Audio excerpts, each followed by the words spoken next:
Sir వ్యవసాయం కూడా వేరే కౌలుకి వేసుకుని పోతాం సార్. మేము 5 ఎకరాలు కౌలుకి వేసుకుని పోతాం సార్. పొద్దున్న ఎత్తున మేము అడిగిపోతాం సార్. 11 గంటలకు పోయినాం సార్ మేము వాడిలకు వ్యవసాయం చేసుకుంటానికి. అయితే మాకేం తెలియదు సార్. ఆ ఫోన్లు చేశారు ఇక్కడికి వెళ్ళి నీళ్ళు కాలిపోతుంది కానీ ఇంటి ఆచవట్ల సార్ మొత్తం కాలిపోయింది. అన్ని సామాన్ మొత్తం బట్టలు బాస అవి అన్నీ కాలిపోయినాయి సార్. డబ్బులు కూడా 3 లక్షల పంట పైసలు వచ్చినాయి సార్. పంట పైసలు వచ్చింది.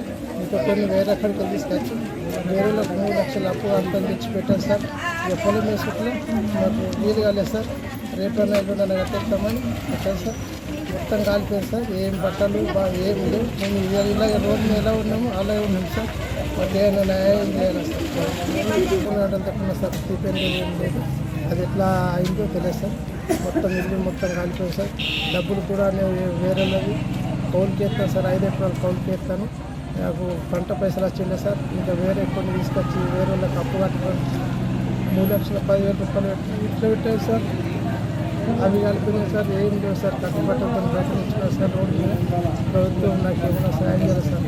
బట్టలు ఇవన్నీ ఏం లేవు సార్. మొత్తం కాదు మొత్తం లేదు సార్. ఏమి వస్తువులు కూడా బయటకు రాలేదు సార్. ప్రభుత్వం నాకు ఏమైనా సాయం చేస్తాను. రోడ్డు ఇచ్చిన సార్.